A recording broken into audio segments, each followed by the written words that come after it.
And also, on that same date, ay sila din po ay magdiriwang ng kanilang wedding anniversary. So, Sister Mary Ann and Brother Breach will be celebrating their wedding anniversary on March 2. Ilan taon na kayo mga kapatid? Ay, sorry, Joanne pala. Oo, nga pala. I'm sorry. Pero, ganun pa man ay I stand corrected. Sorry, excited lang ako eh. So, siya nga pala, no? Although wala pa yung ating mga kapatid dito, si Brother Mark at si Sister Joanne Abbott, na sila pala, tama. Sila pala yung magdiriwang ng kanilang wedding anniversary on March 2. Alright, so thank you so much for that. At tayo po ay magsisimula na sa ating gawain ngayong umaga.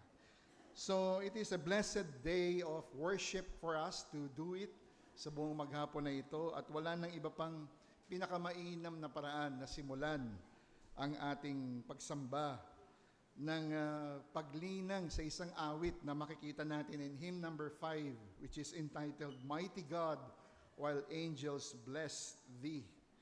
So ito po ay isang hymno which points out that one aspect ng ating pagsamba ay to praise God sa ating buhay. So ito pong hymnong ito was written by Robert Robinson in the year 1735. Si Robert Robinson ay isa ding kilalang hymnal writer. At kilala siya for his hymn, O Come Thou Fount of Every Blessing. It's a very familiar hymn for all of us. At siya din po ang sumulat ng awit na ito. So this hymn expresses praise to God because He is the Lord. Sa makikita po natin in stanza number 1 that praises God as the Ancient of Days. Ano pong ibig sabihin nun? Sinabi, Mighty God, while angels bless Thee, may a mortal sing Thy name. Lord of men, as well as angels, Thou art every creature's theme. Lord of every land and nation, Ancient of Days, sounded through the wide creation, be Thy just and endless praise. So the angels of heaven, ang ating mga anghel sa langit, no, na mga created beings ng ating Panginoon, sila ay patuloy na nagpupuri at nagpapasalamat sa ating Diyos. At makikita natin yan even in Revelation na hindi sila nagpapahinga, patuloy silang nagpupuri araw at gabi, no? Kung merong mang araw at gabi sa langit, ay hindi sila tumitigil ng pagpupuri sa ating Panginoon. And because He is Lord of men, as well as angels, we mortals, we as created beings ng ating Panginoon, we shall also sing and praises to His name. So the reason that both angels and men praise God is that He is the Ancient of Days. In stanza number 3, makikita po natin that it also depicts of praising God as the Creator. Sinabi, for the grandeur of Thy nature, grand beyond a seraph's thought. For the wonders of creation works with skill and kindness wrought. Wings and angels guides a sparrow, blessed be Thy gentle reign. As the Creator, God's nature is grander than even a seraph's thought. When we speak of seraph, it is the highest of the ranking angels in heaven. At kung papaanong nag-iisip, no? It is a six-winged creature ng ating Diyos, yung seraph. 6 ang kanyang pakpak, no? Yung una ay tumatakip sa kanyang mukha, at yung 2 pakpak ay tumatakip sa kanyang mga paa. At yung natitira pang pakpak is the one he is in flight. No, meaning to say that he is one of the most sasabihin nating highest, no, pinakamataas. At kung papaanong tinitignan ng isang seraphim ang kanyang pagkakilala sa ating Diyos, sabi doon sa awit na ito that God's nature is more grandeur than the thoughts of this highest being of angels. Sinabi that the seraphs stand above His throne to serve Him.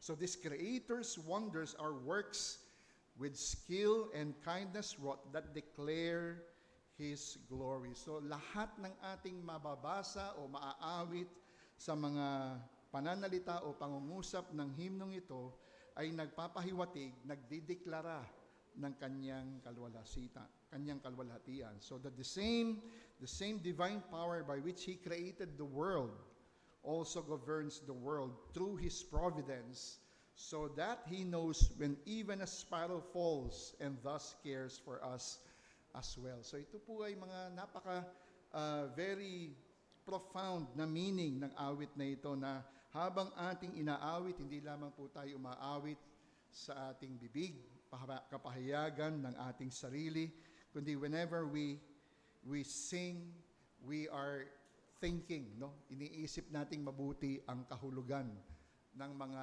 pangungusap na inaawit natin sa awit na ito. So may I invite everyone to please stand and let us praise the Lord by singing hymn number 5, Mighty God, While Angels Bless Thee.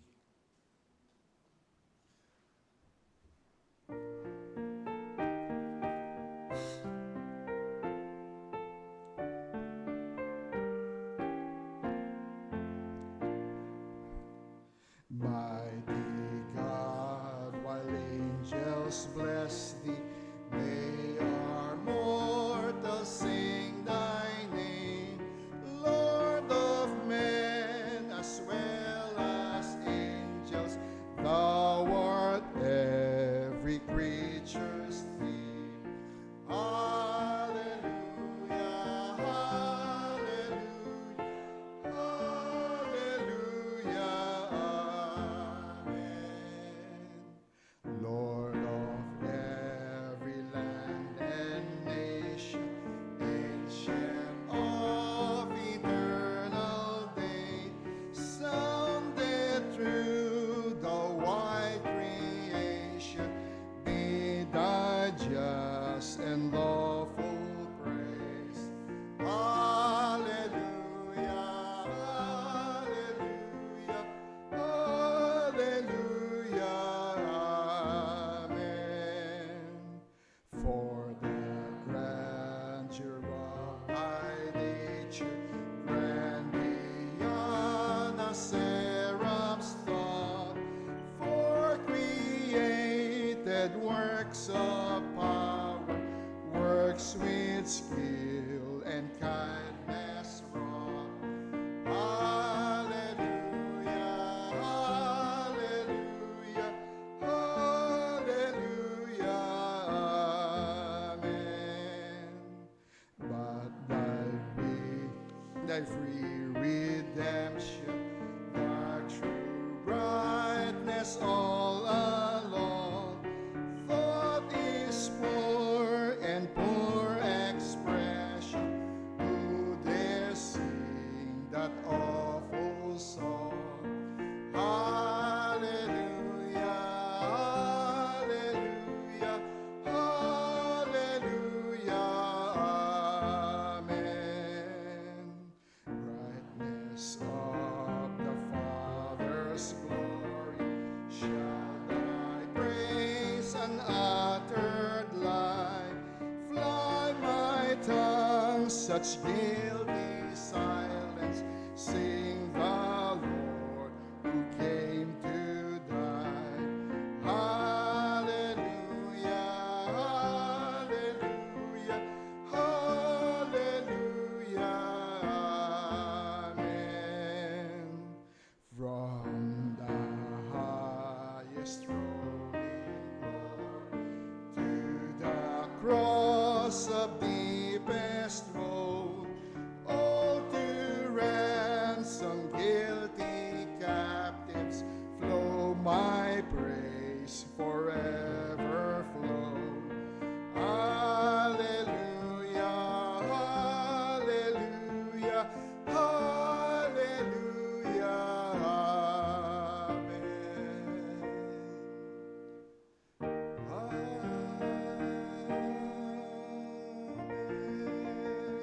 Let us all be seated, mga kapatid. It also says that in stanza number 4 that God is being praised as the Redeemer. It is God who has made our redemption possible by His wonderful grace. And therefore, we should call Him blessed because of His redemption. So the means by which He provided yung kanyang pagliligtas was the one who is the brightness of His glory.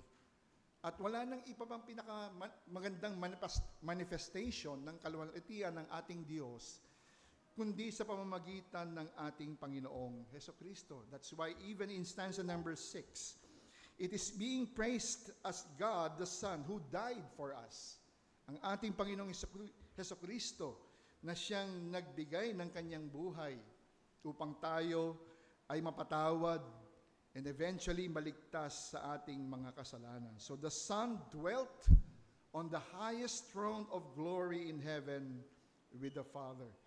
So ngayon, sa mga oras na ito, ang ating Panginoong Kristo ay nakaupo sa kanang kamay ng kanyang Ama. And yet, even as sa kanyang kondisyon, He left to come and experience the cross of deepest woe.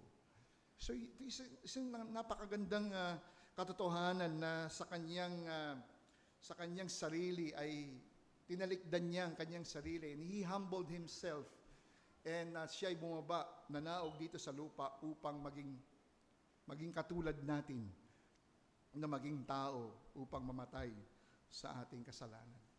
So, even in His state of humiliation, yung estado ng kanyang pagpapakababa, ay ginawa niya na mula sa kanyang katanyagan doon sa kaharian ng langit, ay bumaba siya dito sa lupa upang maging katulad natin. So doon pa lang ay ipinakita na ng ating Panginoon ang kanyang kababaang loob. Kaya nga sa ating pagsamba bilang mga mananampalataya ay inaasahan na sa ating paglapit sa ating Diyos, sa ating Panginoon, sa ating pagsamba ngayong umaga, hinaasahan niya na tayo ay lumalapit sa Kanya ng mayroong kababaang loob. So when we think of all that God has done for us, providing both for our physical lives here upon the earth and for our spiritual salvation from sin here and the hope of eternal salvation in heaven, this should always move us to sing this hymn, Mighty God, while angels bless Thee. Let us come to the Lord in prayer at italaga natin ang oras na ito sa ating pagsamba na ihandog ang buong serbisyong ito para sa Kanya. Let us all pray. O aming Panginoon, aming banal at dakilang Diyos, Ikaw na Diyos na makapangyarihan sa lahat. Ikaw na Diyos na may lalang ng langit at ng lupa. Ikaw na may lalang ng aming buhay. Ikaw ang nag-iisang Diyos, isang tunay na Diyos, nag-iisang Diyos at walang katulad. Ito ang mga bagay na aming nauunawaan sapagkat ito ay mga katotohanan na sinasabi ng inyong mga salita. At sa araw na ito, aming Panginoon, bilang isang iglesia, lumalapit kami sa inyo sa ngalan ng iyong mahal na anak, ang aming Panginoong Hesukristo, upang ihandog ang buong maghapong ito ng aming pagsamba, upang bigyang lugod at papuri at pasasalamat ang iyong pangalan, di lamang po Panginoon sa aming buhay na kung saan ay nagpapahayag ng iyong kaluwalhatian, kundi sa buong isang linggo na nakalipas na kung saan kami ay lumakad sa aming pananampalataya. Bagamat kami, Panginoon, ay lumalakad sa mundong ito na patuloy na nakikipagbaka sa kasalanan, dalangin namin, Panginoon, na sa araw na ito ay patuloy mo kaming palakasin ang aming kaluluwa. Maaaring ang ilan sa amin ay tunay na nasubok ang kanilang pananampalataya at maaaring natalo o maaaring nagkasala, natalo ng tukso, and eventually led for him or her to sin. O Panginoon, naway bigyan mo sila ng biyaya at habag sa inyong harapan. And as they resolute themselves to come before you with a humble heart in repentance, dalangin namin na naway igawad mo ang iyong pagpapatawad at muling linisin sila. Kaming lahat, Panginoong Diyos, ang iyong iglesia, na bagamat hindi ito perpekto, ay patawarin kami sa aming mga kasalanan. Hinihiling namin na ang araw na ito ay tunay na maging maluwalhati. We bless you, we honor you, Panginoon, sa araw na ito, at nawa sa aming pagtupad ng aming mga tungkulin bilang mga mga anak mo bilang mga mananampalataya ay maibigay namin, O Diyos, ang karampatang pasasalamat at pagpupuri sa inyong pangalan. Wala kaming ibang iisipin sa buong maghapon na ito, kundi ikaw, sa pamamagitan ng inyong mga salita na siyang ipapahayag mamaya ng aming pastor. Dalangin namin, Panginoon, na bigyan mo ng paglilinaw ang sermon na ito sa aming kalooban, upang sa gayon, Panginoon, kami bilang mga recipient ng katotohanan na ito ay tunay na mapagpala, matuwid kami, magkaroon, O Diyos, ng pananampalataya sa mga hindi paligtas, at sila ay lumapit sa inyo sa pamamagitan ng aming Panginoong Jesucristo at italaga ang kanilang sarili, kilalanin siya bilang kanilang Panginoon at tagapagligtas. Marami kaming mga mahal sa buhay, Panginoon, sa oras na ito, nakasama namin sa aming pagsamba na wala pang ugnayan sa aming Panginoong Hesukristo. Dalangin namin, O Diyos, na iligtas mo sila, bigyan sila, Panginoon, ng pananampalataya at lumabas na mayroong tunay na kasiyahan sa kanilang puso at binago sa pamamagitan ng banal na Espiritu. Kaya dalangin namin, Panginoon, na sana sa buong maghapong ito ay ikaw ang siya lamang maging laman ng aming isipan. Kaya nagpapasalamat kami. Maging sa mga panauhin namin na walang sawang tumutugay-gay sa aming Facebook live stream. Hindi namin sila mga kakilala, ngunit ikaw ang tunay na kababatid ng kanilang mga puso. Naway abutin mo sila, Panginoon, sa oras na ito sa pamamagitan ng inyong mga salita. Kaya, Panginoon, nagpapasalamat kami at salamat sa iyong probidensya na kaming lahat ay nandito. Maaaring ang ilan sa amin ay nahadlangan bunga ng kanilang mga karamdaman, ngunit sana po, Panginoon, abutin mo sila at mapagpala din sila, Panginoon, sa pamamagitan ng inyong mga salita. We covet your Holy Spirit to be with us this morning, to flow into the hearts and minds of our loved ones, of all the believers who are here with us this morning. We give you back all the honor, and the praises and the glory are yours. For this we ask in Jesus Christ our Lord. Amen. Thank you so much. Sa pangmagandang awit na napakagandang ating alalahanin is a song that is found in hymn number 6.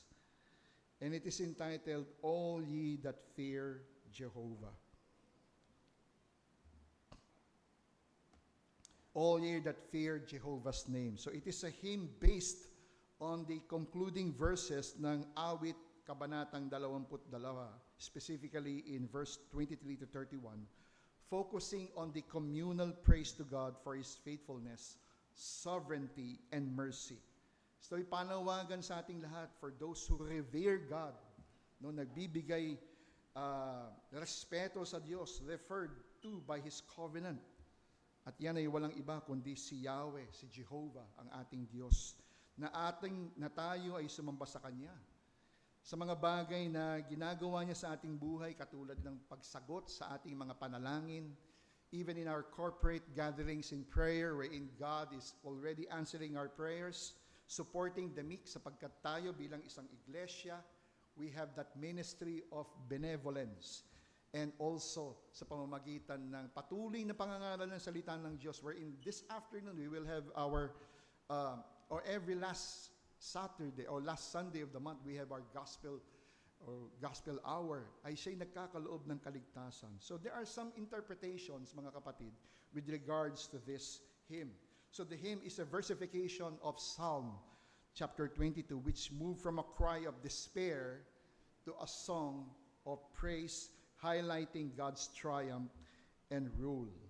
So yung sinasabi ditong fear in the hymn ay hindi, in its context, ay hindi tumutukoy sa katakutan or terror, but to deep reverence, pagrespeto, reverence, and awe, and respect for God, which leads, kapag tayo ay mayroong mga ganitong katangian, na tayo ay mayroong respeto, mayroong paggalang sa ating Diyos whenever we come in worship, ito ay siyang nagtutulak sa atin upang tayo ay magkaroon ng mas malalim na pagsamba. Obedience to His Word and living according to His standards. So as we sing this hymn, All Ye That Fear Jehovah's Name, let us patuloy nating alalahanin ang mga bagay na ito na sinabi sa atin in this hymn. Let us sing hymn number 6, All Ye That Fear Jehovah's Name.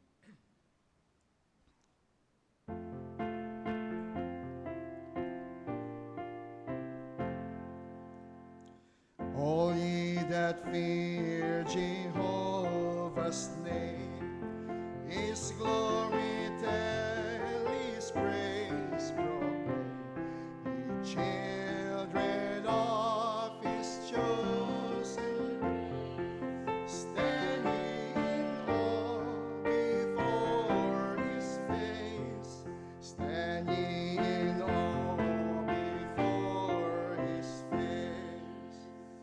The suffering one He has not spurned, who unto Him for succor turned.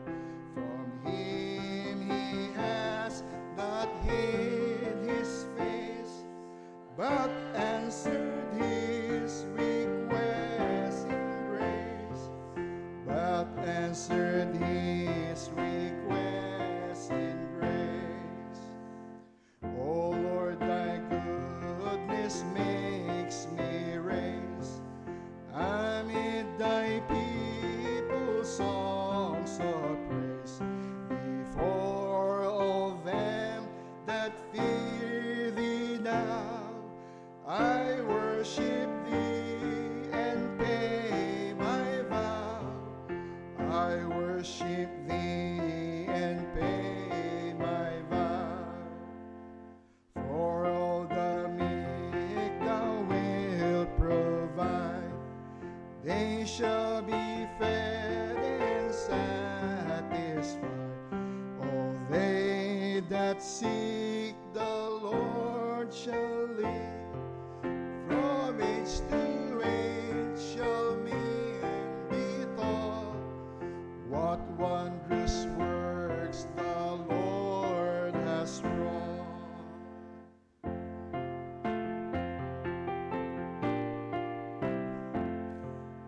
All generations shall confess, from age to age shall men be taught, what wondrous works the Lord has wrought, what wondrous works the Lord has wrought.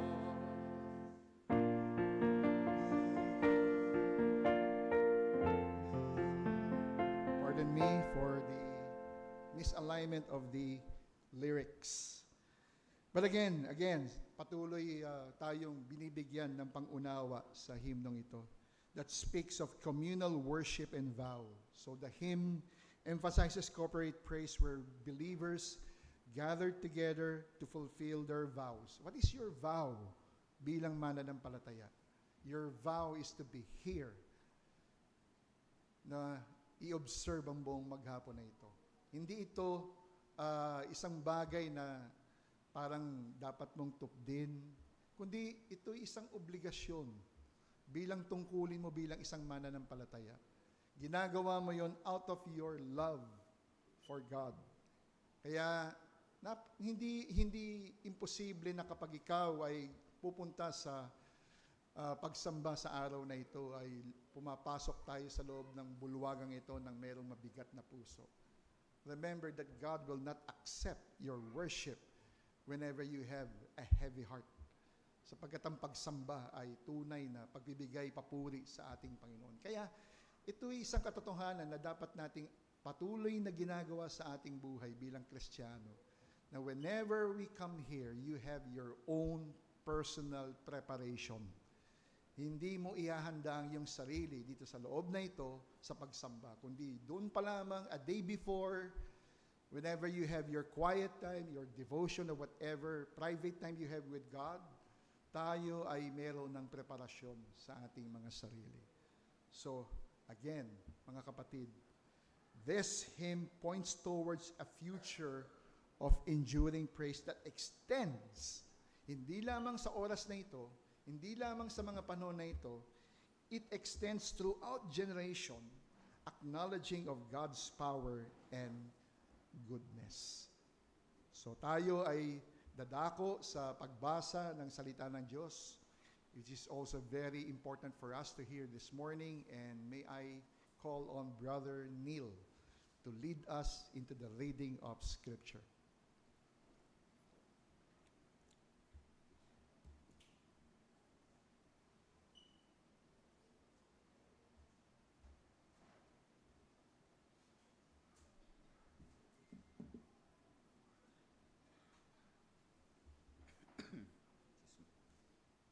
I invite everyone po na tumayo sa pagbasa ng salita ng Diyos. Um,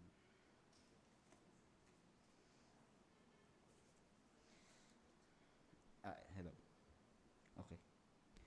I invite everyone po na tumayo sa pagbasa ng salita ng Diyos. Sabayan niyo po ako sa pagbasa ng Matthew 9, 1-15.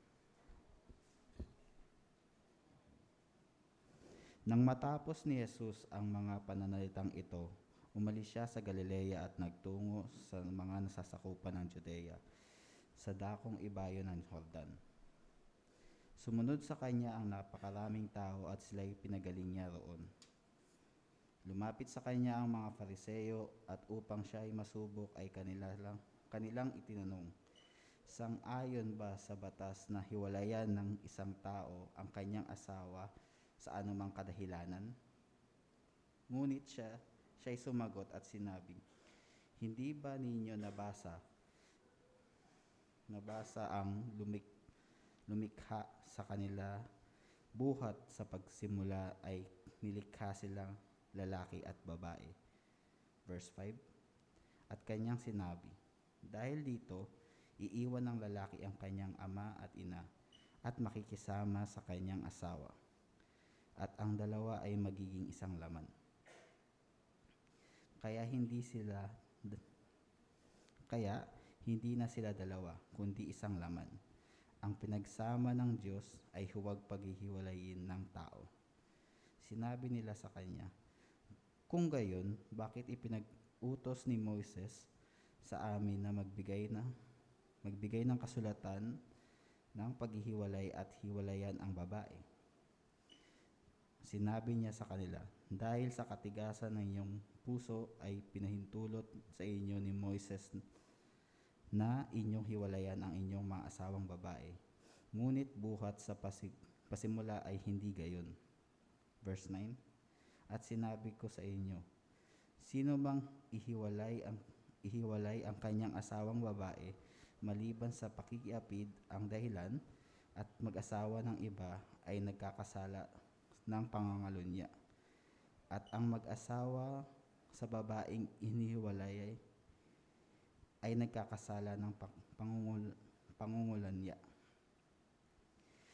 Sinabi ng mga alagad sa kanya, kung gayon, ang kalagayan ng lalaki sa kanyang asawa, mas mabuti pang huwag mag-asawa. Ngunit sinabi sa kanya, hindi matatanggap ng isa ng lahat ang pananalitang ito, kundi iyon lamang ang pinagkakalooban nito. Verse 12, sapagkat ang mga inuko na pinanganak na gayon mula sa sinapupunan ng kailang mga ina, at ang mga inuko na ginawang inuko ng mga tao, at ang mga inuko na ginawang inuko ang kanilang mga sarili, alang-alang sa kaharian ng langit. Ang makakatanggap nito ay hayaang tumanggap. Verse 13, pagkatapos ay dinala sa kanya ang maliliit na bata upang ipatong niya ang kanyang mga kamay sa kanila at ipanalangin. Ngunit sinaway ng mga alagad ang mga tao. Ngunit sinabi ni Jesus, hayaan ninyo ang maliliit na bata at huwag niyo silang pagbawalan lumapit sa akin, sapagkat sa mga tulad nila nauukol ang kaharian ng langit. Last verse, ipinatong niya ang kanyang mga kamay sa kanila at umalis doon. Makakaupo na po lahat.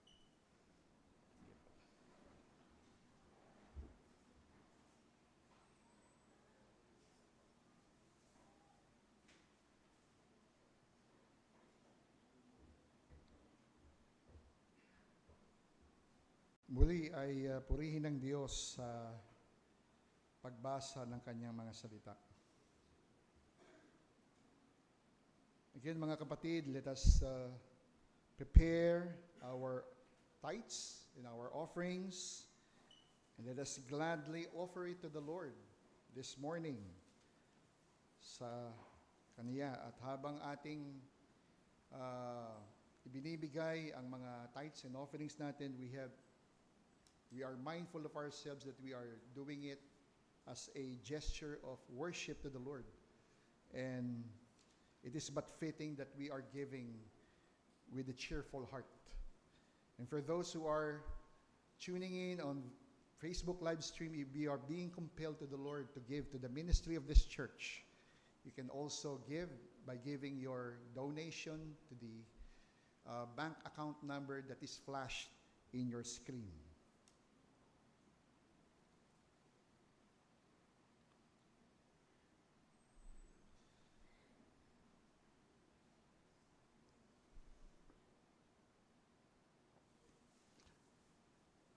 Let us pray. Tayo po'y manalangin sa ating mga pagkakaloob. Muli aming Panginoon ay lumalapit kami sa inyo sa ngalan ng aming Panginoong Hesus on behalf of all the tithes and offerings that we have given. Ito ay pagpapakita ng aming pagmamahal sa iyo, ng aming pagsamba, ng aming pagmamahal sa kapakanan ng Ebanghelyo ng aming Panginoong Hesukristo. At sa mga marami pang pangangailangan of the physical needs of this church wherein these resources are being liquidated upang sa gayon ay magampanan, Panginoon, ang mga gawain na ito. Kaya nagpapasalamat kami for giving us the strength and the ability to earn sa aming mga trabaho o negosyo man. Salamat po, Panginoon, hindi namin inaalintana ang mga bagay na aming ibinibigay, whether these are in full extent, na ito ay mga malalaking halaga, but we are continually reminded even in your word na kung saan ang isang balo, na kung saan ay nagbigay siya ng kanyang kabuhayan para sa kanyang, para sa inyo, bilang pagpapakita ng kanyang pagmamahal sa iyo. O Diyos, naway makita mo kami ng mayroong ganitong ugali na kami ay nagbibigay, ano man ang halaga nito. Kaya sana po aming Diyos ay tanggapin mo ng makasiyahan sa iyong puso ang aming mga tithes and ang aming mga offerings. For this we ask, in Christ's name we pray. Amen. A hymn that we can find in hymn number 259 is entitled Father of Mercies. It is an 18th century hymn celebrating the Word of God, the Scripture, as a divine source of grace, guidance, and comfort. It highlights the Scripture as a priceless treasure. Ito'y isang mamahaling yaman, ang salita ng Diyos, na nagbibigay ng liwanag sa ating isip, sa ating kalooban. Nagbibigay ng sustansya, nourishment in our souls whenever we feel depressed, or tayo'y nangihina sa ating pananampalataya. Ito ang sagot, ang salita ng Diyos. And relief mula sa kalungkutan ng buhay, sapagkat tayo nabubuhay sa isang magulong sanlibutan, and we are, talagang tayo apektado ng buhay sa mundong ito. At wala tayong ibang paraan upang tayo'y muling mapalakas sa ating pananampalataya, kundi sa pamamagitan ng kanyang mga salita. And ultimately, directing yung mga bagay na ating naririnig mula sa kanyang mga salita, it directs us to faith and repentance to our Lord Jesus Christ. So again, awitin natin itong awit na ito in hymn number 259, Father of Mercies.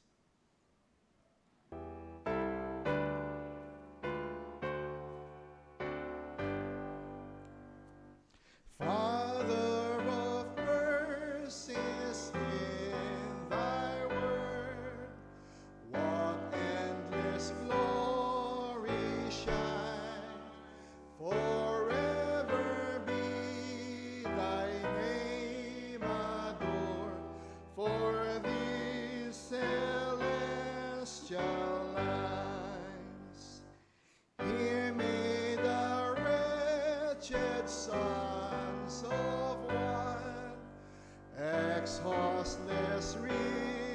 satisfying, reaches above what earth can grant, and lasting as the mind. Hear the Redeemer's welcome voice, spreads heavenly peace around, and life and everlasting joys attend the blissful sound. Oh, may these heavenly pages be my ever dear delight, and still new beauties may I see, and still increasing light. Divine instructor, gracious Lord, be thou forever near. Teach me to love that sacred word, and view my Savior near.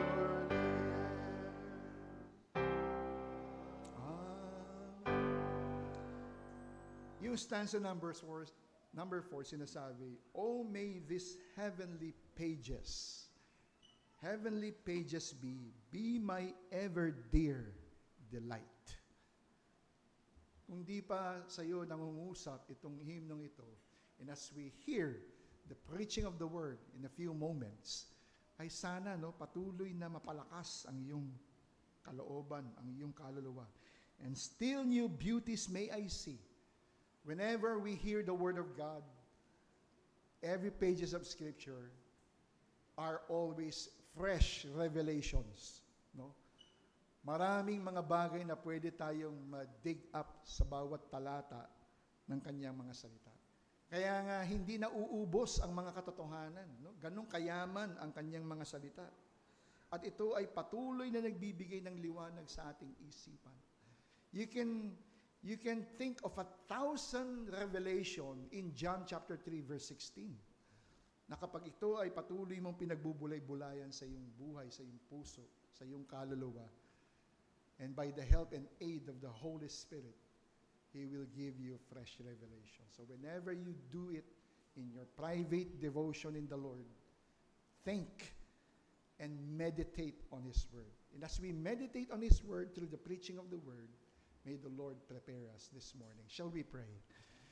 Oh, dear Heavenly Father, we ask that you would prepare our hearts this morning. Bigyan kami, Panginoon, ng mababang kalooban sa pakikinig ng inyong mga salita. And as your servant, our dear Pastor Joe, will deliver your word, nawa, Panginoon, ay mabigyan ng linaw sa aming kalooban ng kanyang mga salita. And may this sermon be a powerful tool to convict us of sin, of righteousness, and of judgment. And may the glory and the honor be back to you, Panginoon. Maraming salamat po. And we ask this in the name of our Lord and Savior, Jesus Christ. Amen. Tawagin ko na po si Pastor Joel to the preaching of the Word of God.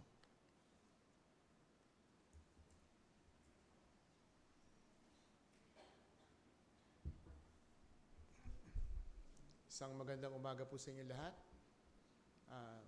May audio sa taas. Dinig.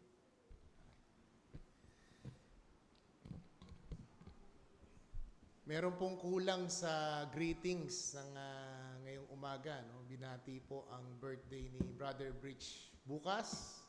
Tapos sa March 3 naman ang wedding anniversary ni Brother Mark at ni Sister Joanne. Si Deacon Ray po ay may momentous birthday sa March 7. So, hindi niya sinabi. So kasama po siya sa birthday week dito, no? From March 1 to March 7 sa Saturday, ang birthday po ng ating mahal na diakono. Basahin po muna natin ang ating scripture text at bago po tayo dumako sa pangkahalatang panalangin. Makibuklat po kayo sa akin sa Lucas, Kabanatang 18, talatang 9 hanggang 14. Isinalaysay rin niya ang talinhaga at ito ang nagtitiwala sa kanilang sarili na sila'y matutuwid at hinahamak ang iba. 2 lalaki ang pumunta sa templo upang manalangin, ang isa'y Pariseo at isa'y maniningil ng buwis. Ang Pariseo ay nakatayo at nananalangin sa kanyang sarili ng ganito: Diyos, pinapasalamatan kita na hindi ako gaya ng ibang mga tao na mga maniningil, mangingikil at mga di makatarungan, mga mangangalunya o gaya man ng maniningil na buwis na ito. 2 ulit akong nag-aayuno sa 1 linggo. Nagbibigay ako ng 10 sa lahat ng aking kinikita. Subalit, ang maniningil ng buwis na nakatayo sa malayo ay hindi tumingin man lang sa ang kanyang mga mata sa langit, kundi dinadagukan ng kanyang dibdib na sinasabi sa Diyos, mahabag ka sa akin na isang makasalanan. Verse 14, sinasabi ko sa inyo, na naog patungo sa kanyang bahay ang taong ito na inaring ganap sa halip na ang isa, sapagkat ang bawat nagmamataas sa kanyang sarili ay ibababa, ngunit ang nagpapakababa sa kanyang sarili ay itataas. Sa Matthew chapter 6 verse 1, mag-ingat kayo na huwag ninyong gawin ang inyong kabanalan sa harapan ng mga tao upang makita nila, sapagkat kung gayon, wala kayong gantimpala mula sa inyong mga ama, iyong ama na nasa langit. Tayo po'y dumako sa ating pangkalatang panalangin. Atin din pong ipanalangin ang mga Montoho Kids. No? Wala po sila ngayon. Sila po ay may karamdaman. Maaring nagkahawa-hawa na sila.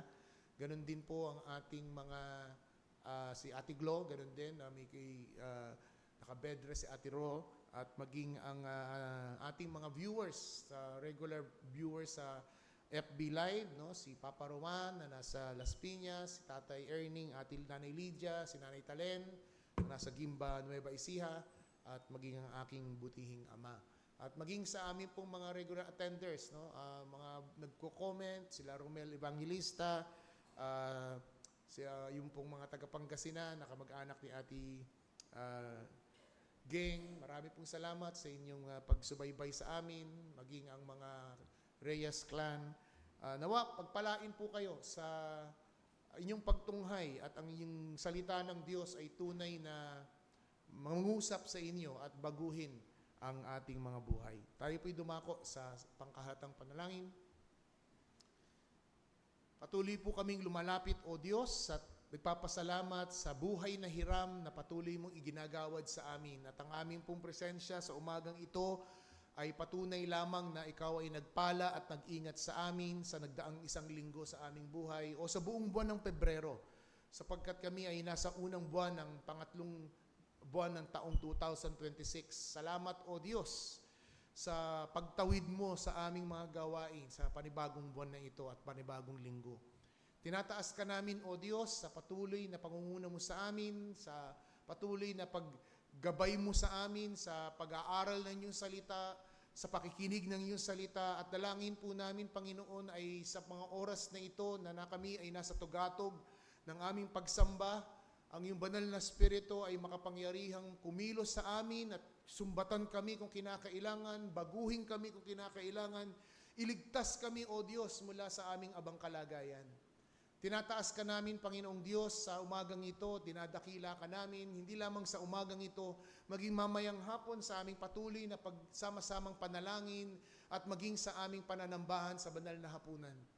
Itinataas ka namin, O Diyos, sa oras na ito, sa gitna ng may kaguluhang nangyayari sa Middle East, nilalapit po namin ang mga kapatirang iglesia roon, ng mga Iranic Christians na sa araw na ito ay hindi sila makakapanambahan, mayroon pong sigalot at mayroon pong gerang nangyayari. Lahat ng ito ay kinikilala namin sa iyong masoberanong kamay. Maaaring hindi namin kayang ipaliwanag ang bagay na ito. Ito yung kapahintulutan, subalit lumalapit po kami na kayo po nawa ang mag-spare ng mga buhay. Wala pong nananalo sa mga gera at ganitong klaseng usapin.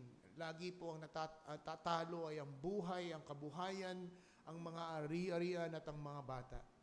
Panginoong Diyos, tinataas ka rin po namin at papasalamat kami sa mga kapatid namin na magdiriwang at magse-celebrate this week. Salamat po sa panibagong taon kay Brother Bridge. Na una sa lahat ay ikaw po ang adya na dinala mo siya sa aming kalagitnaan, maging kabilang ng iglesyang ito at ngayon siya kasama namin naglilingkod sa iyo. Salamat din, O Diyos, sa panibagong taon ng pagsasama ng aming kapatid na si Brother Mark at Sister Joanne. Salamat sa panahon na sila dinala mo sa amin sa panahon ng pandemya, ang kanilang paglilingkod, ang kanilang pagtulong at kanilang presensya sa amin ay tunay na isang pagpapala. At mahigit sa lahat, O Diyos, ang aming diakono na sa darating na Sabado ay magkakaroon ng isang momentous birthday. Dalangin ko po ang inyong pagsama sa kanila, sa kanilang pagbiyahe at ng kanyang pamilya. Tulungan mo po sila, O Diyos, na ingatan sa kanilang dakong paroroonan. Salamat po sa kanyang buhay at paglilingkod. Salamat, Panginoong Diyos, sa kanya pong mahabang panahon ng paglilingkod sa iglesia bilang aming diakono. At patuloy naming puspusin ang kanyang buhay at kalakasan sa patuloy niyang gagawing paglilingkod sa aming kalagitnaan. Dalangin po namin, Panginoong Diyos, maging ang sentro ng pananambahan, ng iyong salita. Mangusap ka sa pamamagitan ng kapangyarihan ng Espiritu. Ikaw ang maitaas sa aming kalagitnaan sa pangalan ni Kristo Jesus. Amen. Sa ating pong mga bisita at regular attenders and aming FB Bride viewers, we are in the sermon series on the beware of the Scripture, of the Bible. At sa ating pong pang-apat, ito po ang lumalabas na ating pang-apat na mensahe patungkol sa pananalita ng ating Panginoong Jesucristo o patungkol sa pananalita ng banal na kasulatan patungkol sa pag-iingat. Beware. At tinranslate sa Tagalog na mag-ingat. Ang una po ay ang mag-ingat o beware sa prophet and teachers. Pinagsama ko na po sila. Ang ikalawa ay ang beware of mapagkunwari, yung pagiging beware of hypocrisy. Last Sunday, tinalakay natin ang beware of covetousness, ang pag-iingat sa pag-iimbot.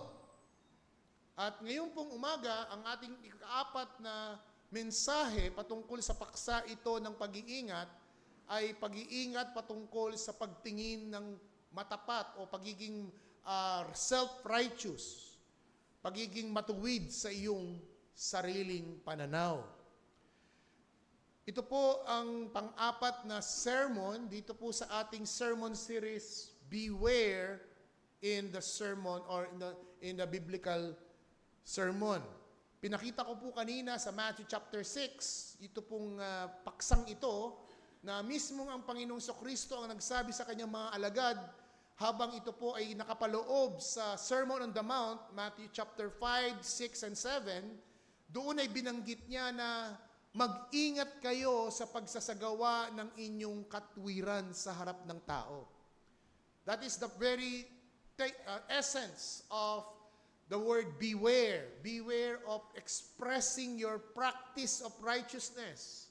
And then sumunod po doon yung patungkol sa kanilang pagbibigay, kanilang pagpa-fasting, at kanilang pananalangin. At yun po ang aking tema na kung saan I develop the sermon on Luke chapter 18 verses 9 to 14. As I continue to develop this particular sermon, beware of self-righteousness. As we look on Luke chapter 18, particularly in verse 9, si Jesus ay nagsabi o nagbahagi ng kanyang ng talinhaga. Kanino daw po? Dun sa mga nagtitiwala sa kanilang sarili. Look at verse 9.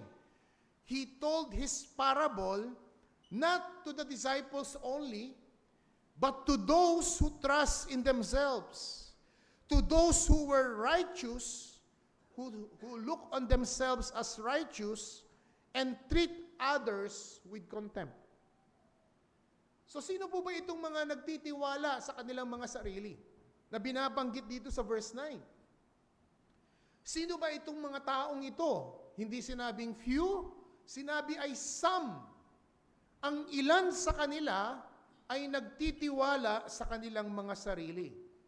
Kung papansinin po natin, sino itong mga silang itong tinutukoy, who are the group of people na tinutukoy ni Jesus dito sa verse 9, titingnan po natin ang mga nakaraang mga katalata to set the context and to understand who are these some who trusted themselves as righteous, or they look at themselves that they were righteous.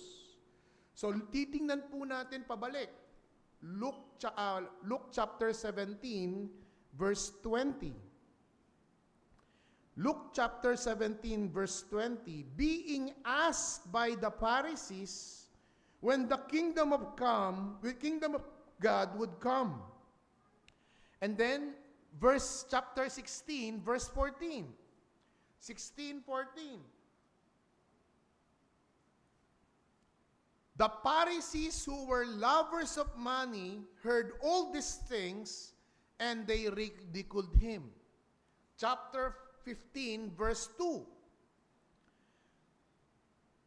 And the Pharisees and the scribes grumbling, saying, this man received sinners and eats with them. Chapter 14 verse 1. On Sabbath, when he went to dine at the house of the ruler of the Pharisees, they were watching him carefully. Chapter 14 verse 13. Chapter 14 verse 13. But when you invite, chapter 14 verse 1. Nabanggit na pala yan, no? Chapter 14 verse 1, and then chapter 14 verse 31.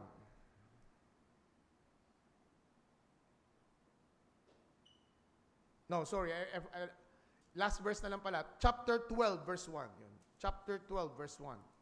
Chapter 12 verse 1, in the meantime, when so many thousands of people who are gathering together, they were trampling one another, and he began to say to his disciples, beware of the leaven of the Pharisees, which is hypocrisy.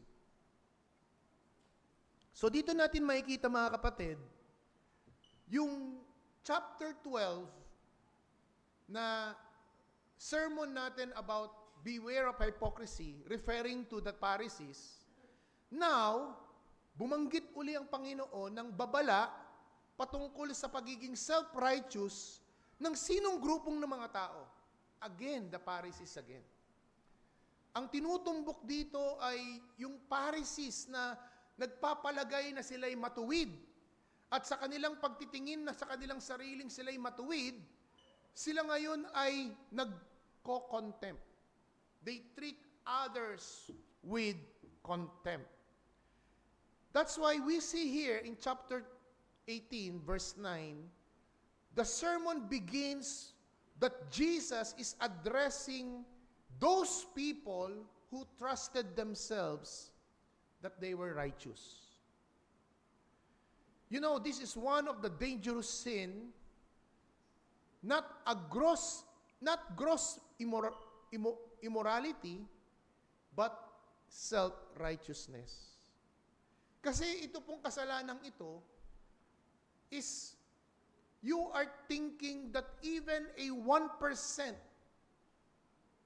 na ambag mo sa Diyos, ito ay isa ng pagmamalaki. Pangalawa, kapag tinitingnan mo ang sarili mong maayos, pag tinitingnan mo ang sarili mong matuwid, another sin is being committed. And what is that sin? The sin of contempt. kino-contempt mo, you treat others with contempt. Kaya po ang mensahe natin sa umagang ito, the sermon statement or message statement, true righteousness is not a trophy we can earn by religious performance, but a gift we receive through honest repentance. Ulitin ko po. True righteousness is not a trophy we can earn by religious performance, but a gift we receive through honest repentance. At tatlong bagay po ang nais kong bigyang diin sa ating pag-aaral o sa mensaheng ito. Una, that we will be considering the seriousness of the sin of self-righteousness.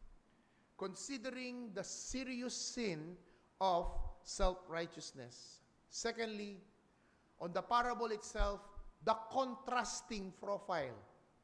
The contrasting profile of these two men. And finally, contemplating that there are only two religions in the world. Contemplating that there are only two religions in the world. Una, tingnan po natin, why is it considered that the sin of self-righteousness is so serious? You know, the reason why sin of self-righteousness is so serious, it's first and foremost, it breeds pride.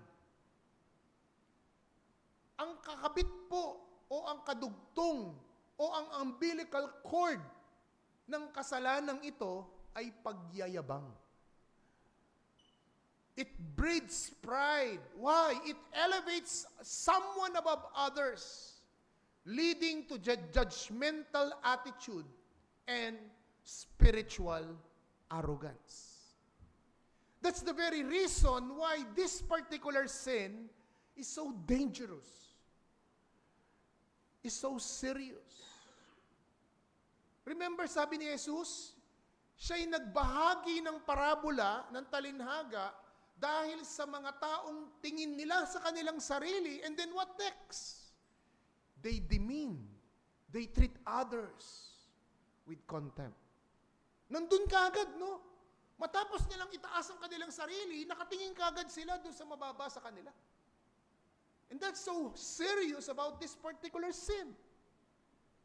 Kaya nga ang sabi, mas delikado itong kasalanang ito kaysa sa sin of immorality.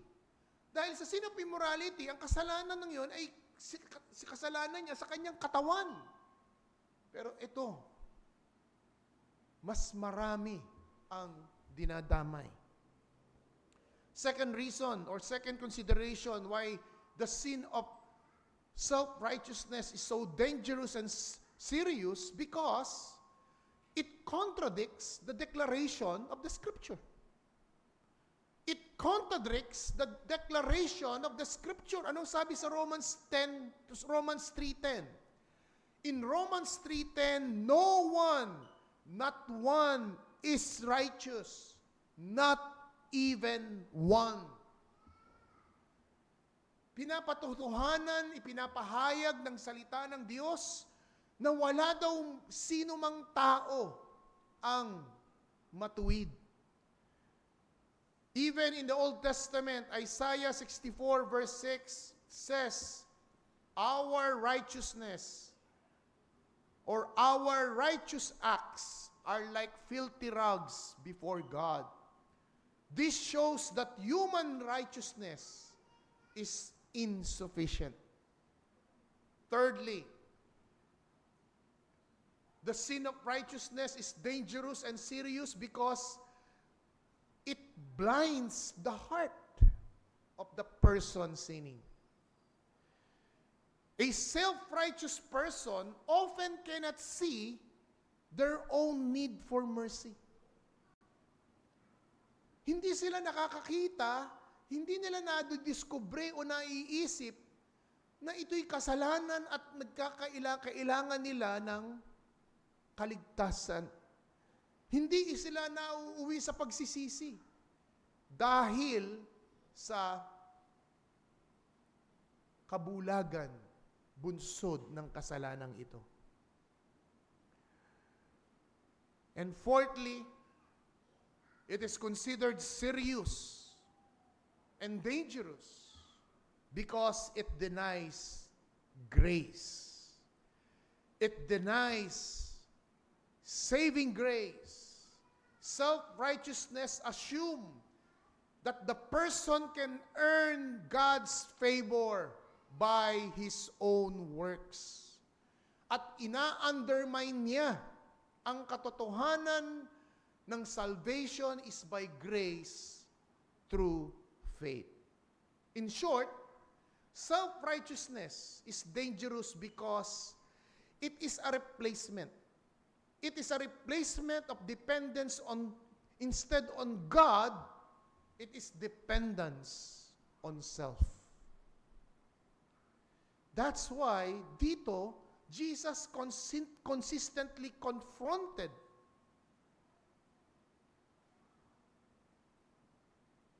the Pharisees. Kung pinakita ko yung mga talata kanina, di ba? Habang nagsasagawa si Jesus ng public ministry, may mga kritiko siya. Nakasunod sa kanya yung mga kritiko. Na kada hakbang niya, dinumero. Kada galaw niya, bantay na bantay ng mga taong ito. Doon pa lamang sa Luke chapter 12, di ba nagbigay na kagad siya ng babala? Beware of the unleaven of the Pharisees, which is hypocrisy. Huminto ba itong mga taong ito? We see it in chapter 14, chapter 15, chapter 16, 17, and now here, chapter 18.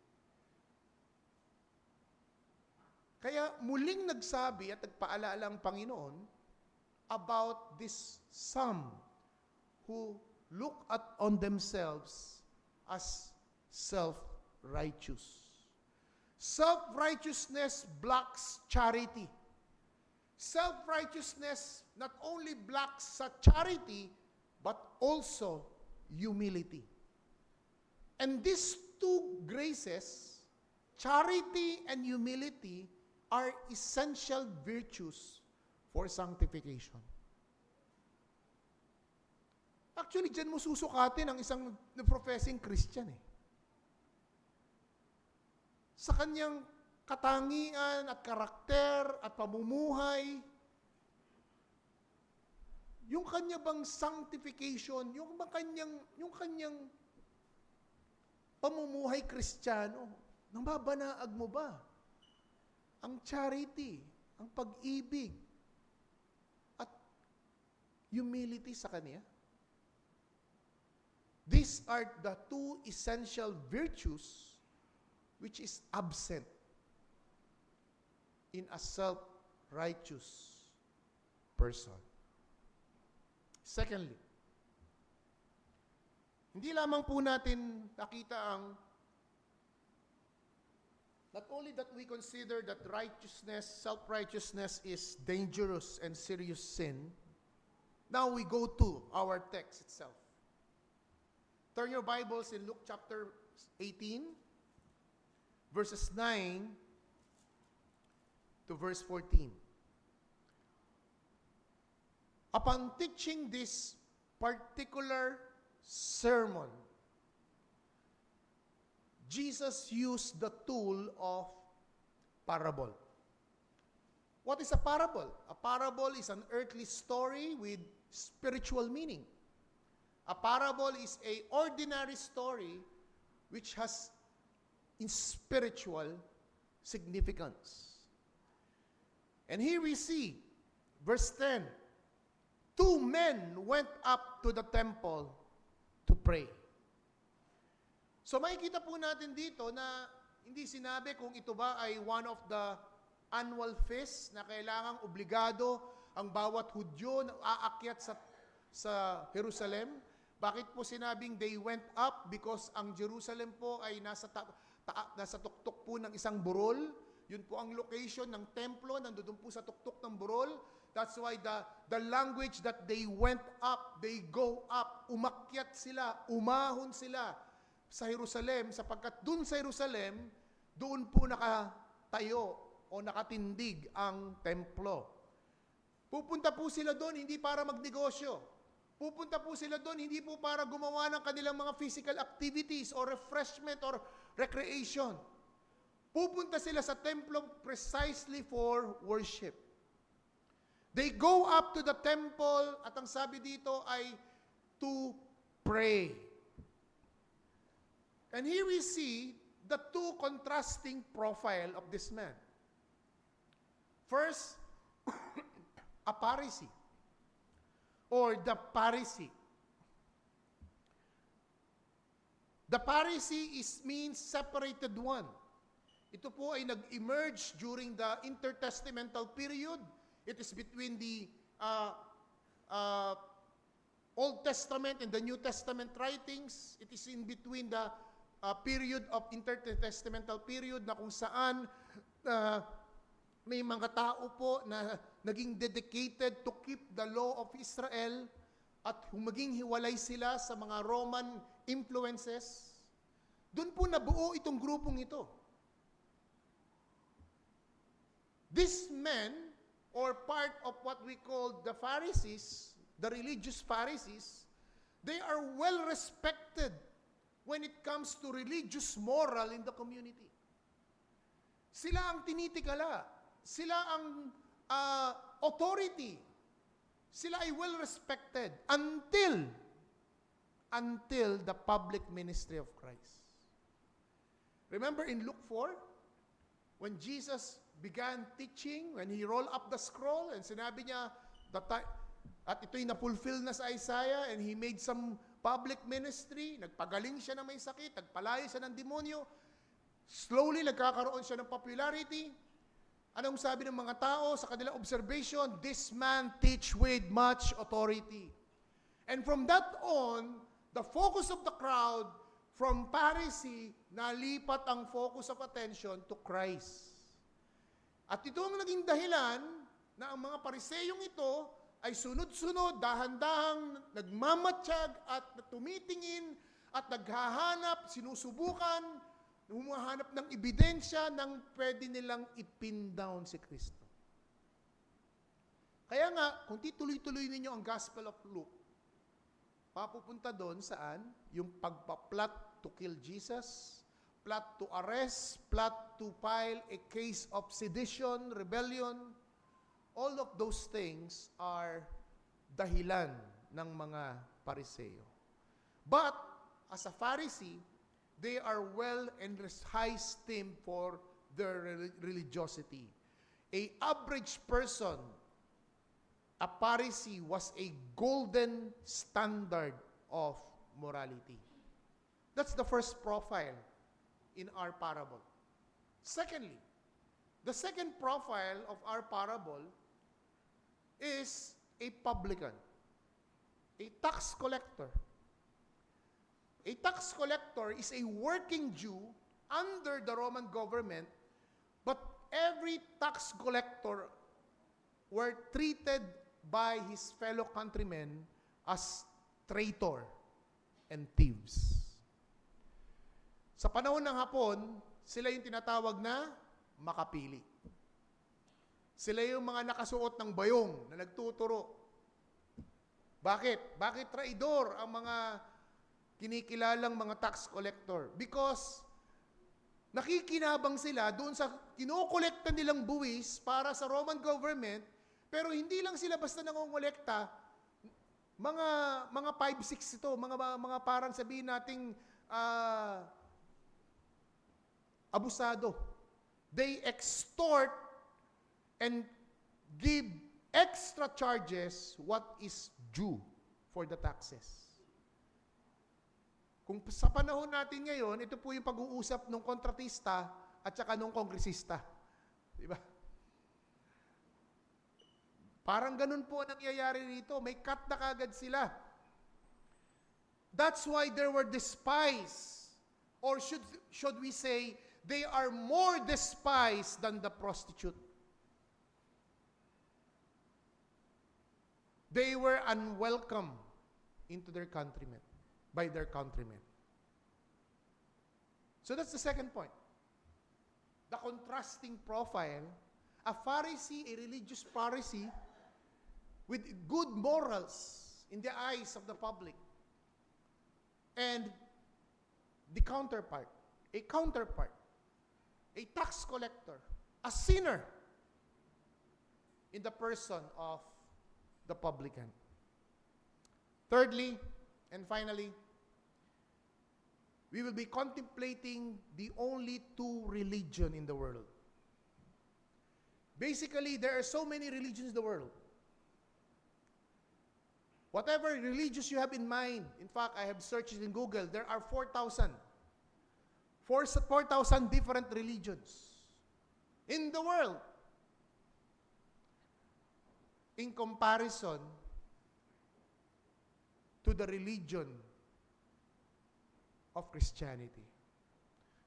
Here is the worldview of 4,000 plus religion in the world. And here is the single religion of Christianity. But I would contend that there are only two religions in the world.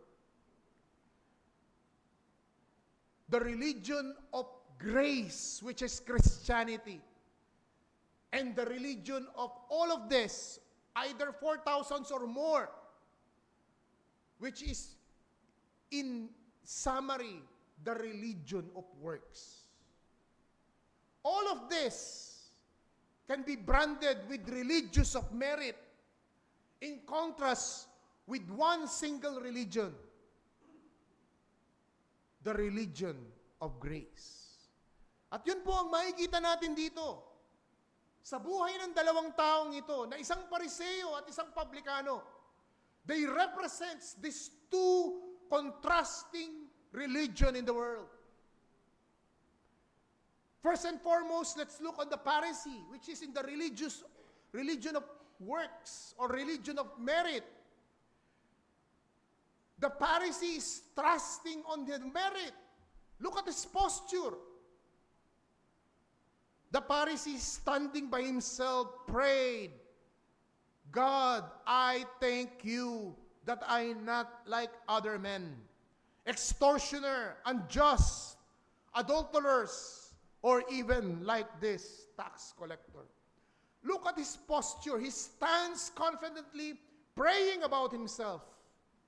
He sees himself as a strict observer of the law. But God sees him otherwise. God sees him as an arrogant, self-justifying hypocrite who looks down on the publican. Consider his words. He thanked God for he is not like other men. And he lists the sins he avoid and perform good deeds. But one thing is the problem of the publican. He measured his righteousness by comparison, not by God's holiness. Yun ang malaking problema. Yun yung sinasabi ko kanina, that it is a serious sin because it blinds the person. Binubulag siya na hindi niya makita ang dumi at puwing sa kanyang mga mata. He measured righteousness by comparison, not by God's holiness. Ang pinagkakalandakan niya ay human effort of his personal obedience, his works, his good works. All of these are path to righteousness and to obtain God's favor. And that is the religion of merit. Hindi ba ang ating bansa sa darating na susunod na buwan, yung unang linggo ng buwan ng Abril, ito na yung Holy Week. At kapansin-pansin ang gagawin ng ating iba nating mga kababayan. Gagawa ng mga sakripisyo Para saan? Para daw sa mga paghuhugas ng kanilang kasalanan. Para mabawasan ang kanilang kasalanan. Magbibisita iglesia, magro-rosaryo, magdodobena, magpapaadasal, magpapasan ng krus, maglalakad na nakatapak, magbibisita iglesia, iiwas ang pagkain ng karne, and so on and so forth. All of this are works. The very core that they earn standing before God is through their religious performance. It's through their religious rituals. They boast that they fast, they tithe, they are so active in church activities. Their prayer is not really to God, but about himself. Alam niyo mga kapatid,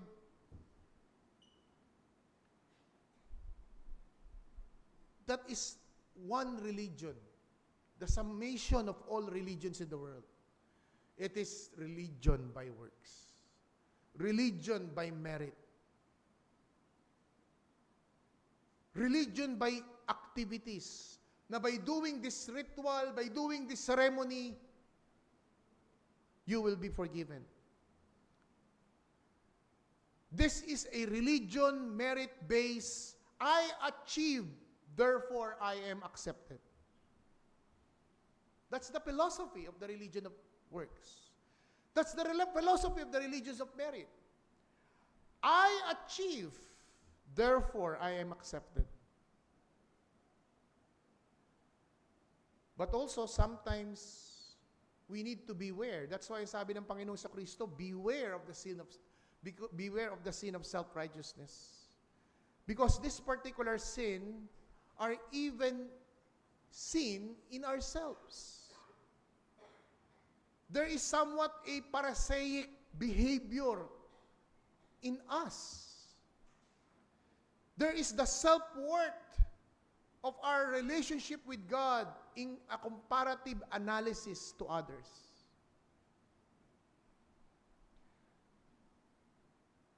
Our text says again, and these two men, they go up to the temple. Meaning to say, to worship, to offer a blood sacrifice. The blood of the Lamb is sprinkled on the altar for their sins. But sad to say, for the Pharisee, habang ini-sprinkle ang blood sa altar, ano pumapasok sa isip ng Pariseo? The Pharisee have a self-evaluation that produce an ugly pride. As the sacrifice is being poured in the altar, habang tumitigis ang dugo at hinihiwalay ang laman, ang fat, anong lumalaro sa isip ng Pharisee? Yung katabi niyang publikano. He ran down the publican to make himself look and feel good. Hindi ba sa atin, every time na we end our service, our sermon, we give reflection to the sermon that we have heard? Pag-ingat tayo na baka ang sermon na narinig natin, ay iniisip natin, ay naku, sayang wala si ganito. Sayang wala si kapatid na ganito. Ay sayang wala si ganito. Tamang-tama pa naman sa kanya ang sermon na to. Mag-ingat tayo mga kapatid. Kasi in that sense, baka ikaw ang merong ganitong klaseng Pharisaic behavior na dapat you have to reflect it for yourself. Para sa Pariseyong ito, ang kanyang pagsamba, it does not bring out the best of him. And there are times that even in our worship, it does not bring out the best in us. Because in this particular case, it accentuates the worst. Instead na siya ay napagpala, siya ay nangutya. Imbis na ang Pariseo ay napagpala sa nakita niyang nasaksihan niyang inhandog na dugo ng kordero. Ang nakita niya ay hindi ang kanyang kasalanan, ang kasalanan ng kanyang kapwa mananamba. Sometimes we pay a penny of worth of imaginary humility to God and get out a pound of worthy of pride toward our fellow men. A penny worth of imaginary humility to God, and we get a pound of worth of pride toward our fellow men. Para bang naghandog ka ng isang kusing ng pagpapakumbaba sa Diyos. Kumubra ka naman ng milyong-milyong kayabangan sa paghamak mo sa iyong kapwa. That's the comparison. The real test of being in the presence of God is that you either forget about yourself as worthy or see yourself as small, dirty, and unworthy object before God. Yun ang tunay na pagsamba. Sa paglapit mo sa Panginoon, hindi mo inaatupag yung nasa paligid mo. Yung nasa harap mo, o nasa likod mo, nasa gilid mo. Kung ikaw ay sumasamba sa presensya ng Diyos, ang bukod tanging nakikita mo, ika'y nang liliit.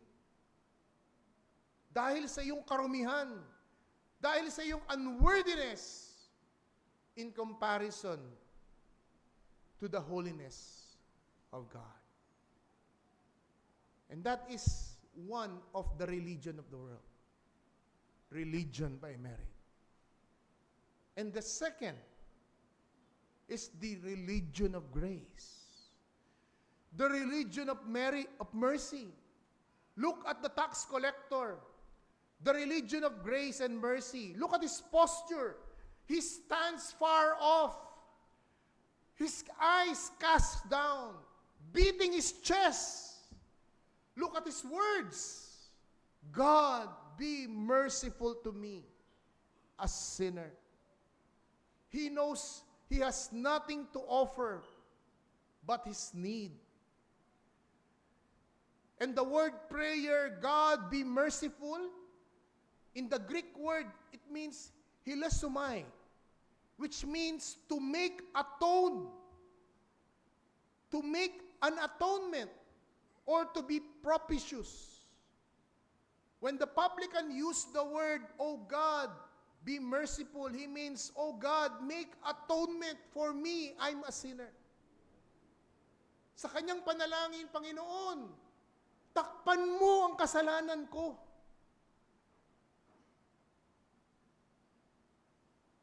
Naway matakpan ng ang galit mo sa akin, takpan mo. That is the sense when he said, "Oh God, be merciful to me, a sinner." That is the concept of propitiation, mga kapatid. Yan ang isa sa mga mahalagang kahulugan ng kamatayan ni Kristo. Na ang kamatayan ni Kristo, ang ina-address nito ay ang galit ng Diyos sa ating mga lawbreakers.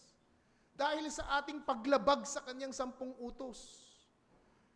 And the tax collector is admitting, I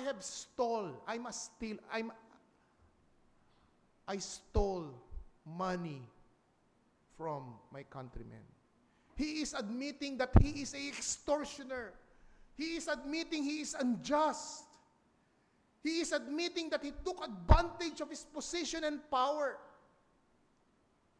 At habang isinasagawa ang pag-aalay ng dugo sa altar, ang nasa isip niya na nakakaiba at taliwas sa iniisip ng Pariseo, "O Diyos, takpan mo ang kasalanan ko. Naririto ako, lumalapit ako ngayon, nagsusumamo ako sa iyo.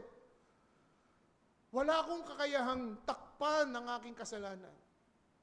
Subalit, ang iyong dugo, ang kordero ng Diyos, na kumakatawan sa Panginoong Hesukristo, na kumakatawan sa kanyang kamatayan sa krus. O Diyos, takpan mo, tabunan mo ang aking kasalanan upang hindi mo ako puksain sa harap ng iyong kabanalan. Look at these following verses. 1 John chapter 2. Turn your Bibles in 1 John chapter 2. Verse 1 and 2. My little children, I'm writing these things to you so that you may not sin.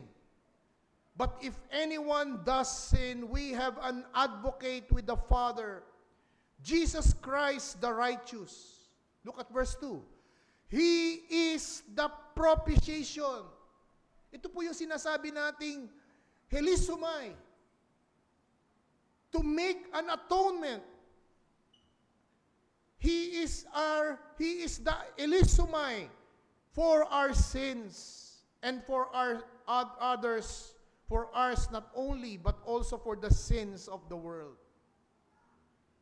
Chapter 4, verse 10. 1 John chapter 4, verse 10. In this is love, not that we have loved God, but He had loved us and set His Son to be the helisumai, the propitiation of our sins. Dito natin makikita, mga kapatid, it's either religion of merit or religion of mercy. Religion of works or religion of grace in Christ Jesus. That's why in verse 14, it was a shocking statement for all the hearers. Let us remember, hindi pa namamatay si Kristo dito. Di ba? Hindi pa siya namamatay para tupdin ang lahat ng kautusan ng lumang tipan. Sa mata ng maraming publiko, at kung babalikan natin yung context, ang context nito ay Luke chapter 12. Nalaksa-laksa, libo-libong tao ang nagkukumahog na lumapit at marinig ang sasabihin ni Kristo, ang mga pagtuturo ni Kristo. Pero anong sabi ng Panginoong sa Kristo rito? Sino ang naging matuwid sa harap ng Diyos? Sinong alay ang tinanggap ng Diyos? Sinong umuwing inaring ganap? It is a shocking statement when Jesus said, it is not the publican, it is not the Pharisee, it was the publican. Jesus declared, and he goes home justified. Not the Pharisee. Jesus declared him justified. Grace triumphs when merit fails.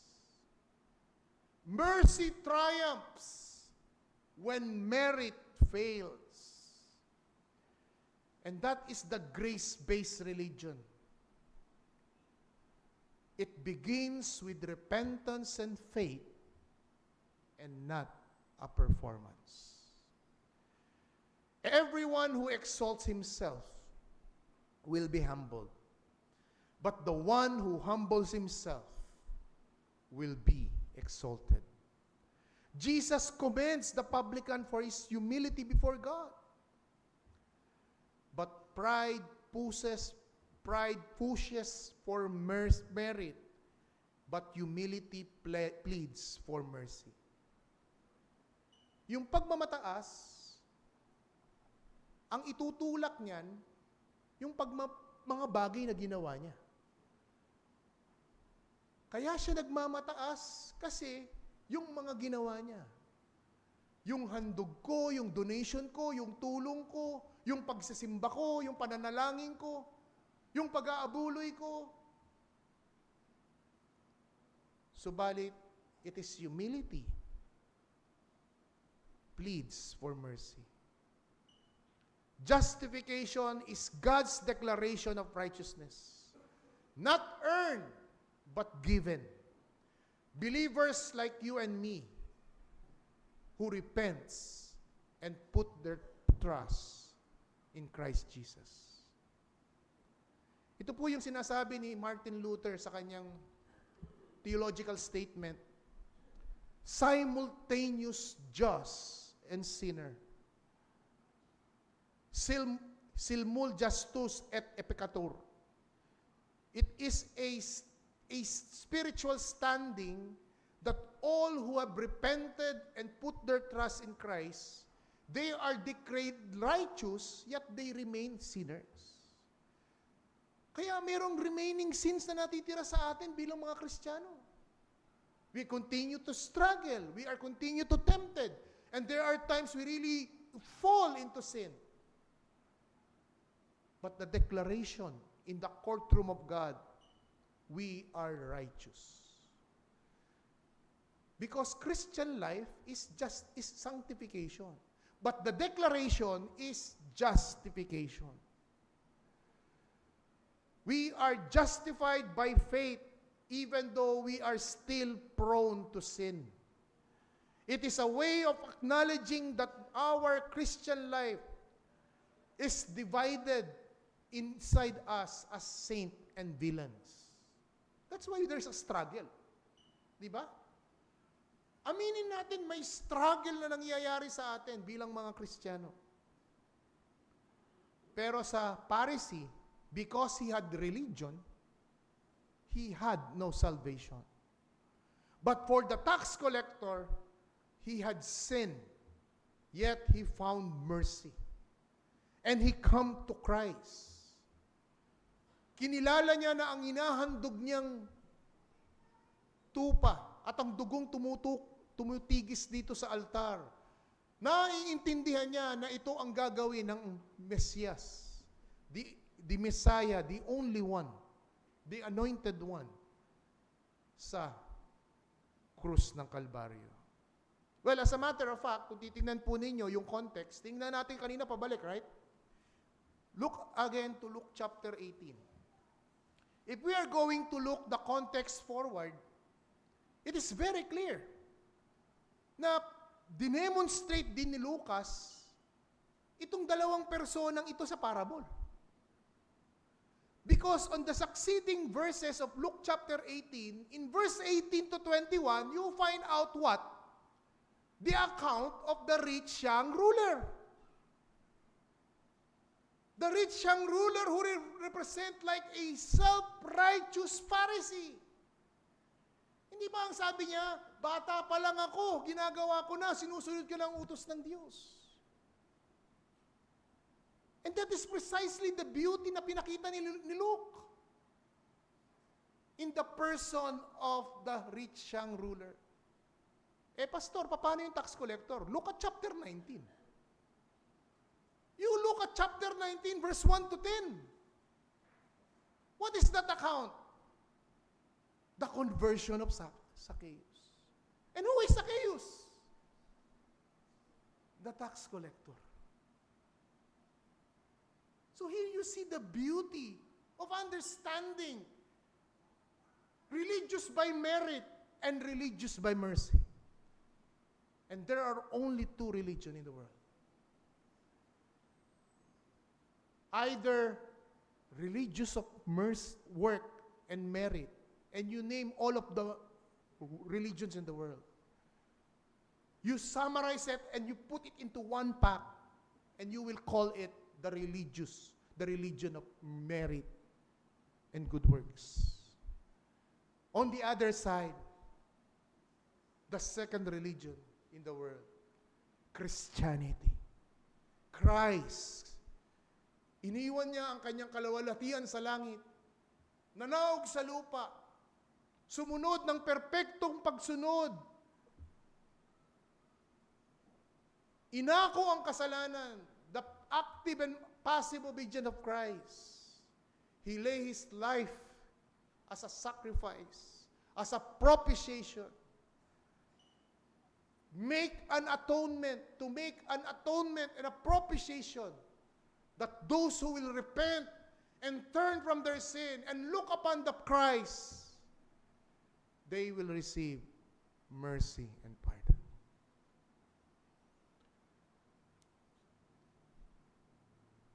Sa mga self-righteous, your works cannot save you, because it is a religion of merit that leads to pride and despair.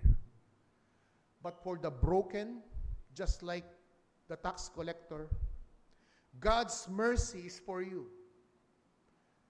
The religion of mercy offers forgiveness through Christ's sacrifice.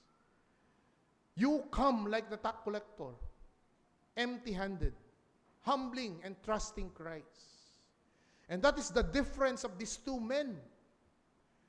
It's by their deeds or by their dependence.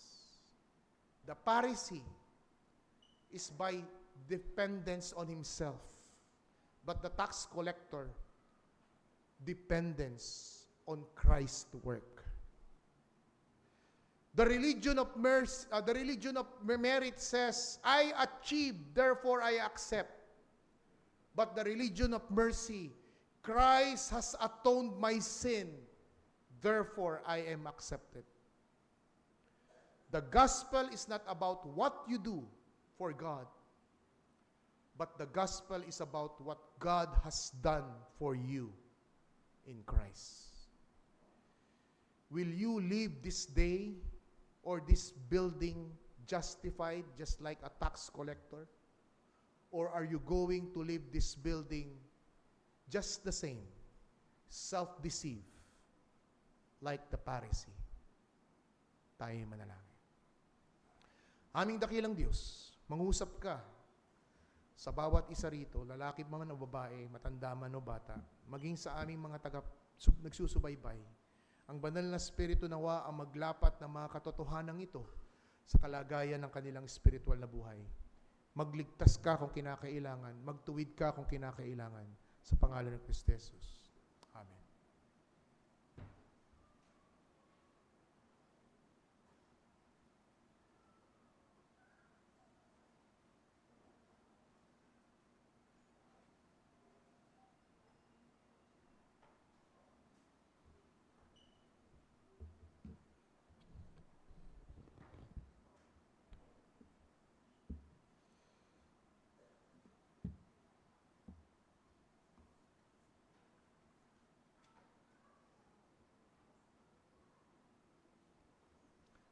May the Lord be praised sa pangangaral ng salita ng Diyos. There are so many truths that we could find dun sa ating narinig na sermon, at ito ay patuloy na babala sa ating buhay, that beware of self-righteousness. We can only therefore say that true righteousness comes through faith in our Lord Jesus Christ. Kaya isang napakagandang talata na sinasabi in James, I think in James chapter 4, sinasabi, but He gives a greater grace. And therefore He says, God is opposed to the proud. He is opposed to the proud, but gives grace to the humble. And what a better and fitting hymn for us to sing as our final hymn for this morning service ay isang awit that was written by John Newton. And we know that John Newton is the one who made the hymn Amazing Grace. But other than that, he also made a hymn that is entitled, I Ask the Lord That I Might Grow.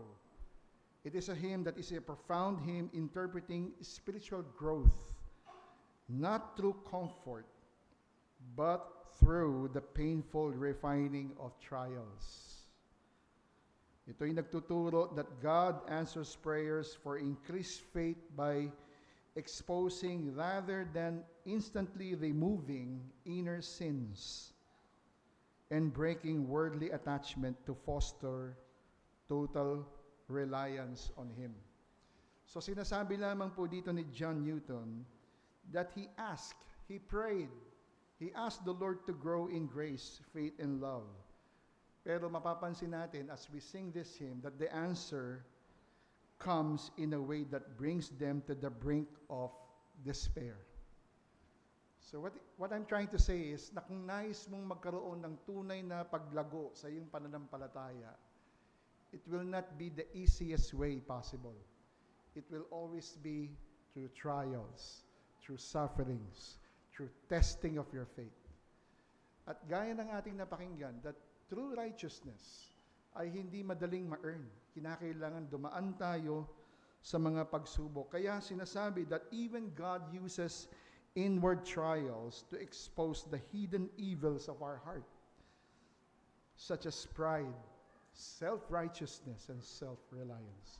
So as we sing this hymn, let this be a prayer of ourselves to God and ask the Lord that we might grow and know in grace. Let us all stand and sing our final hymn. I ask the Lord that I might grow.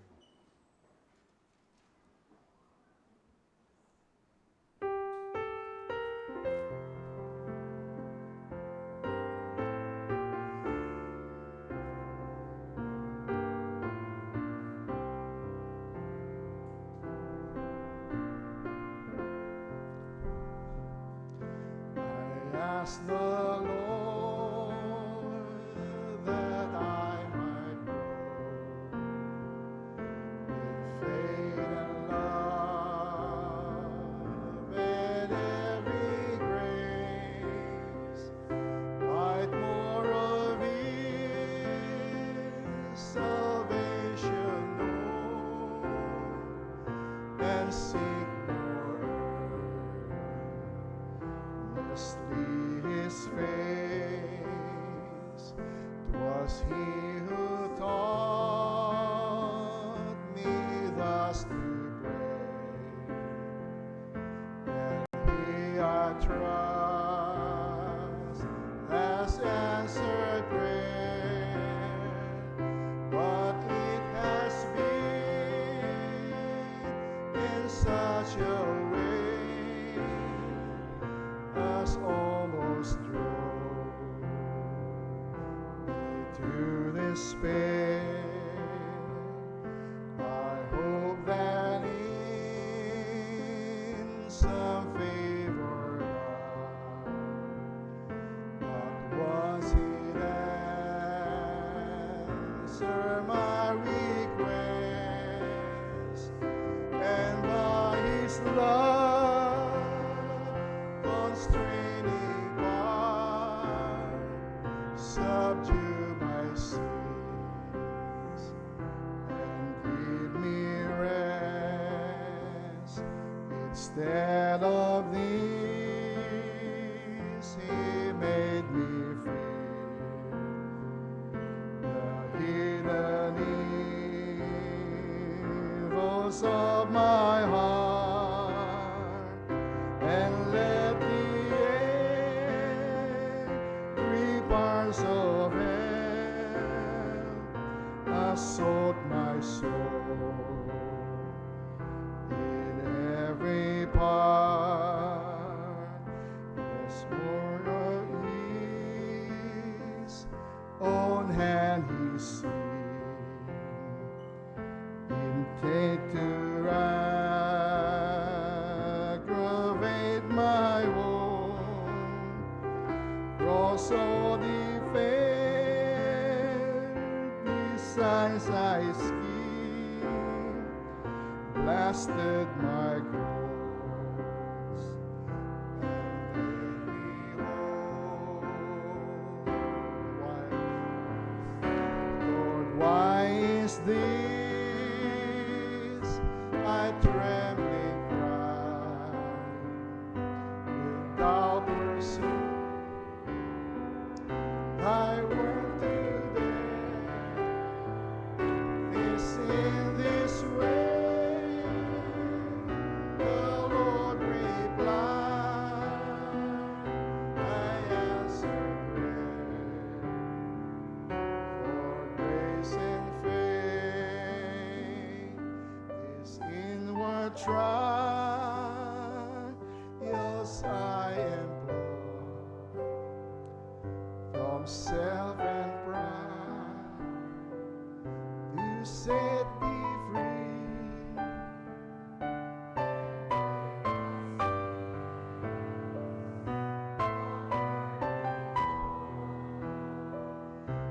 that thou may find thy all in me, that you may find thy all in me. Amen. Let's sing our doxology.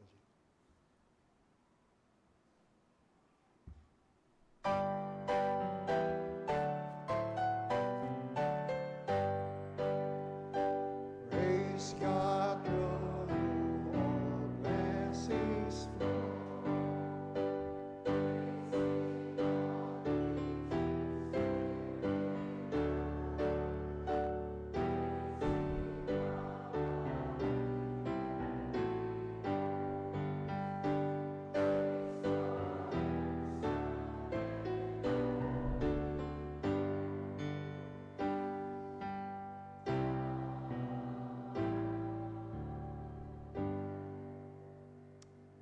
Aming dakilang Diyos, naway makumbinsi kami that there are only two religions in the world.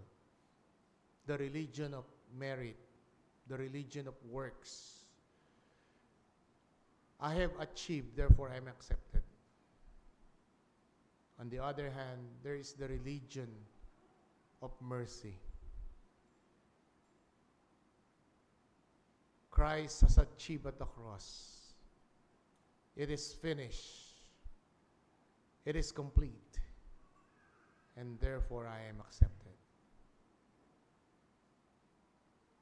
May the story of the Pharisee and the tax collector be applied in our lives today, that we may go out, go home, justified in the sight of God.